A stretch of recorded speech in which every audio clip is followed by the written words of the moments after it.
అందరికీ తెలుసు ఏంటిది ఎద్దుల బండి ఎందుకు ఉపయోగిస్తారు సంచులు వేసుకోవడానికి పోతారు కానీ ఇంతకు ముందు పూర్వకాలంలో అయితే దీన్ని మనుషులు ఒక ప్రాంతం నుంచి ఇంకో ప్రాంతానికి పోవడానికి కూడా ఉపయోగించే వాళ్ళు ఒక ప్రాంతం నుంచి ఇంకో ప్రాంతానికి వెళ్ళడానికి కూడా ఉపయోగిస్తారు దీన్ని ఏమంటామంటే ఎద్దుల బండి ఇంగ్లీష్ లో దీన్ని ఏమంటాము ఎద్దుల బండి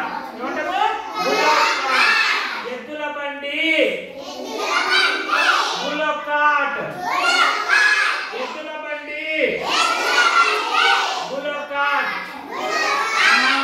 చూడండి అప్పుడు ఎద్దులు ఉన్నాయి చూడండి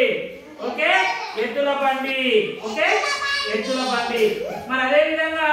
చాలా మంది ఏదైనా హైదరాబాద్ అక్కడ పోవాలంటే ఏమి ఉపయోగిస్తారు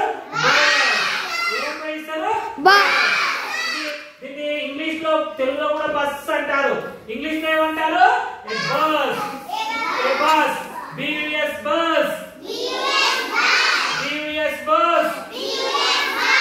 బస్ ఇక ఒక 4-5 మంది పోవాలంటే ఇది ఏముంటుంది కార్ ఏముంటుంది దీన్ని ఏ కార్ అంటారు ఏ కార్